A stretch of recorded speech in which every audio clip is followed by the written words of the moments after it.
우리는 지금 이 자리에 함께하고 있네요.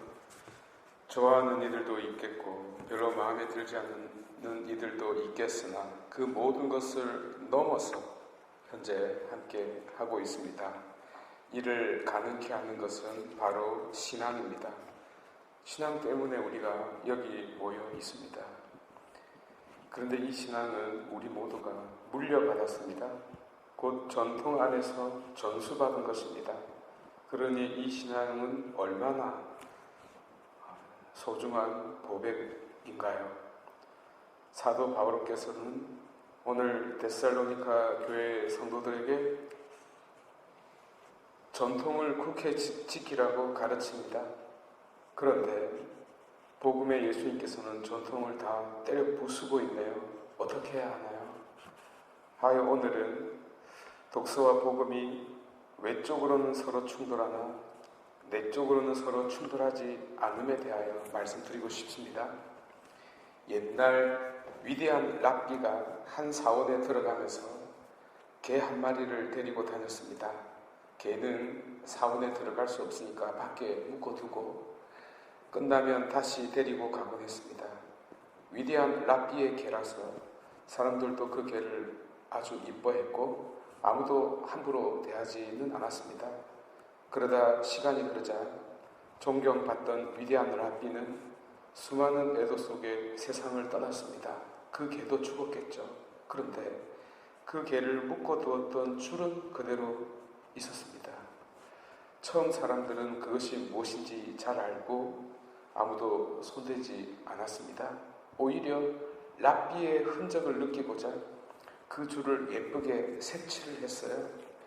그러나 다음 세대로 사람들이 교체되었을 때 사람들이 그 줄을 귀하게 여기는 것은 알았는데 정확하게 무엇인지는 몰랐습니다.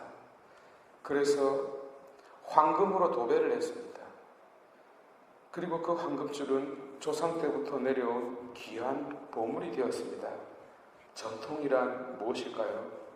전수받은 것이면 틀림없지만 물려받기만 하면 전부 전통일까요? 방금 말씀드린 이야기는 전통의 무용지물을 말해주는 이야기입니다. 같은 맥락에서 예수님께서는 11조에 관한 전통을 비판하고 있습니다. 마음이 빠진 봉헌, 율법의 정신이 빠진 행위처럼 영혼이 없는 형식은 제대로 된 전통일 수 없다는 것입니다. 정확하게는 오히려 전통을 죽이고 있다는 것입니다. 물론 11조는 중요합니다. 그러나 정신과 마음은 더 중요합니다. 주면서 아까워 죽을 것 같이 주는 것은 차라리 주지 않을만 못한 것이죠. 이 이야기는 전통에 관한 생각을 새롭게 해주는데요. 전통은 물려받는 것만으로는 부족하며 물려받는 자들이 살아있는 전통으로 간직할 때 비로소 생명력 넘치는 전통으로 현재와 만날 수 있다는 것입니다. 이는 전통이 완료된 무엇이 아니라 지금도 진행형인 무엇이라는 것을 암시합니다. 이 이야기는 그대로 우리 신앙에 적용됩니다. 우리 모두는 신앙을 물려받았습니다. 그러면 끝일까요? 아닙니다.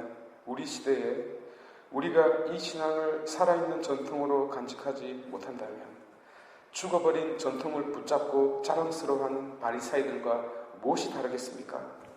아무리 위대한 유산을 물려받았다 하더라도 그 가치를 모르거나 그 유산의 생생한 힘을 살려내지 못한다면 그냥 개 목줄과 황금줄이 무슨 차이가 있겠습니까? 텅텅 빈 로마 바티칸처럼 말이죠.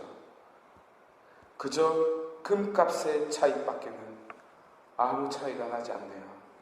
다시 본론으로 돌아가 볼까요? 바울께서는 그저 전통을 지키라고 말씀하지 않았습니다. 말이나 편지로 배운 전통이라는 수식어를 썼어요.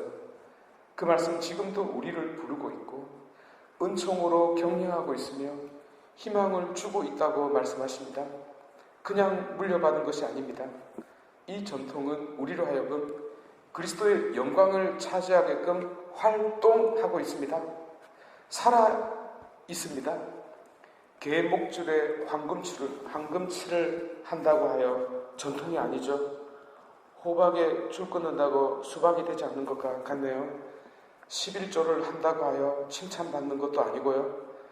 살아있지 않으면 살아있는 것이 아니네요. 말씀이 역사하지 않는다면 백날 읽어도 아무 소용이 없겠네요. 말씀은 그리스도의 생명이 들어간 힘이며 그 힘이 우리 안으로 들어올 때 우리들의 힘을 북돋고 온갖 좋은 일을 하게끔 인도하십니다. 아멘. 예수님께서 바리사이들에게 한 비판은 그저 그들에게 한 비판이 아닙니다.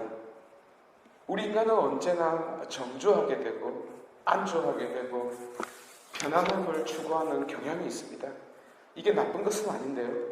문제는 형식으로 끝나버릴 수 있는 위험이 언제나 도사리고 있다는 점입니다. 오랜 세월 신앙생활을 한 분들이 바로 이 위험에 노출되어 있습니다. 이제 할 것 다 해보았고요. 들을 것 다 들었어요. 이제 하느님에 대해서도 다 압니다.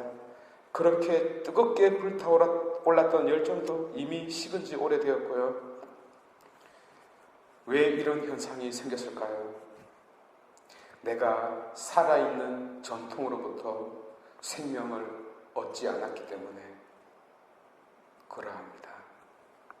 내가 생수를 제공하는 자라고 착각하고 산 까닭입니다. 내가 끊임없이 생수를 제공받아서 다른 곳에 제공하는 자이어야 하는데 내가 원천인가라고 착각한 까닭입니다. 십중팔구 제 말이 정확할 것입니다. 하여 다시 원위치할 필요가 있습니다. 전지전능하신 분도 모든 사람에게서 배우고 있는데 그래서 각각의 사람을 아는 것을 당신의 기쁨으로 여기고 그것을 행복으로 여기는데 우리가 그분에 대해서 다 안다고 자부할 수 있을까요? 한편 전통은 바다 밑을 지나가는 조류처럼 변함없는 묵직한 그 무엇입니다. 무슨 말인고 하니 황금으로 도배된 그 개목줄처럼 잘 알지 못한다는 것입니다.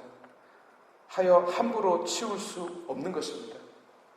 내가 알고 있는 것이 전부가 아니기 때문입니다. 그 좋은 예가 바로 성찬례입니다. 16세기 종교 개혁자들조차 이 성찬례를 없애지는 않았습니다. 그저 형식으로 치부해버린 그 다음 세대가 다 없애버린 것입니다. 반면 가톨릭은 명확하게 그 이유를 몰랐어요. 그저 행했던 겁니다. 물려받아서. 없애고 나니까 비로소 성찬례를 깊이 들여다보게 되었습니다. 우리가 미처 알지 못했던 그 의미에 대해서 말이죠.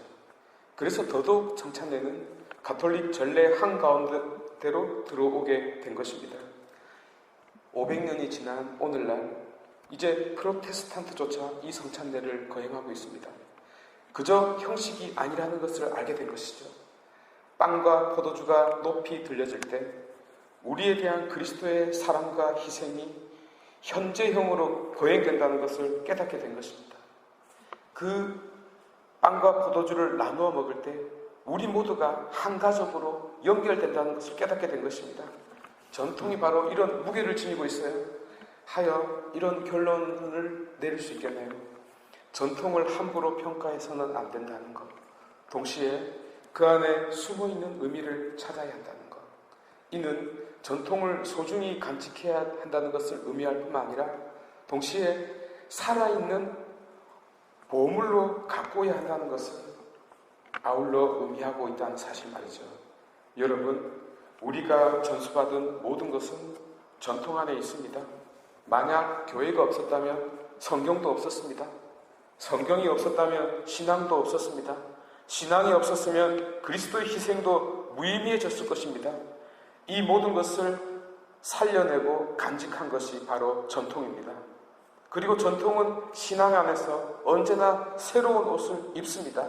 바로 이 과제가 우리들에게 맡겨져 있고 모든 세대에게 맡겨질 것입니다.